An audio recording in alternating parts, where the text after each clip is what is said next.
morning. Pastor Wes here. This is our daily devotion, My Utmost for Satanta, episode 26 for the 29th of April.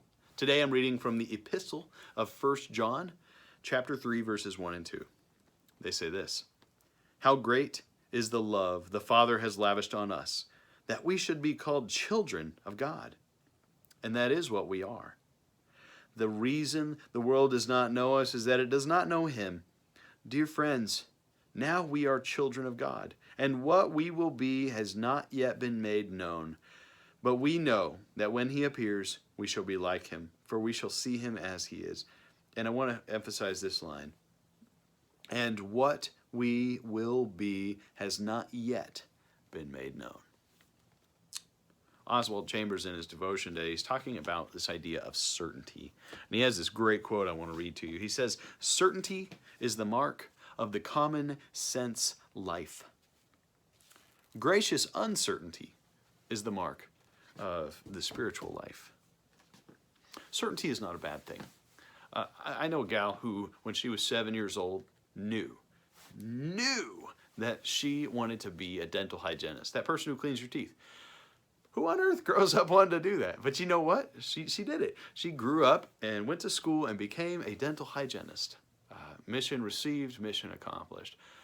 And I got to admit, kind of jealous. I never had that sort of certainty in life. I wanted to be all sorts of things. I wanted to be Indiana Jones. I wanted to be Dr. Jeannie Clark and a whole bunch of people in between. And as much, I wanted to be like a whole bunch of people. But I never just had that clarion call in my life. You know, God gives us a lot. He gives us vision. He gives us passion. He gives us direction. He gives us talents and gifts and opportunities. And if we are going to use this imago Dei that we've been made in, these faculties, these things that we've been made with, that's just being a good steward.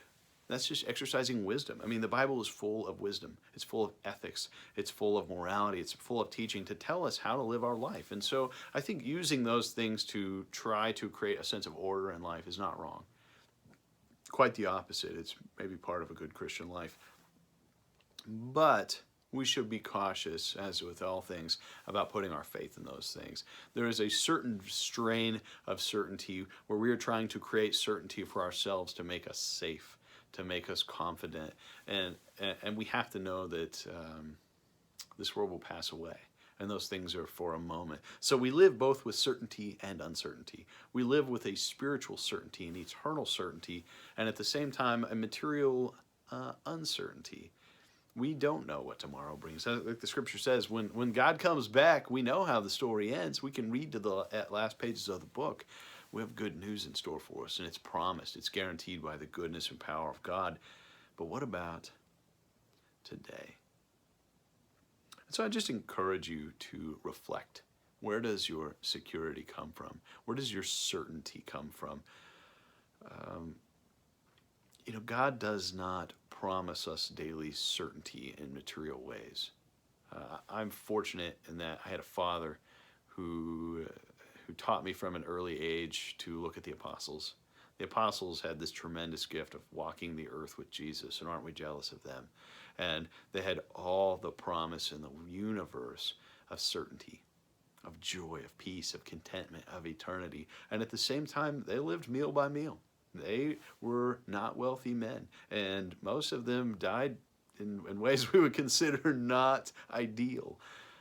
And those were men of God. Those were people of God. And so the promise of certainty, the promise of blessing from God clearly can't just be a life of affluence and comfort, because our paragons, our pinnacles, our role models, the people responding to Jesus in Scripture, they don't live that life. And so it's all right to be comfortable. It's all right to have certainty. It's all right to have security. We should just be careful which sort we're really resting on.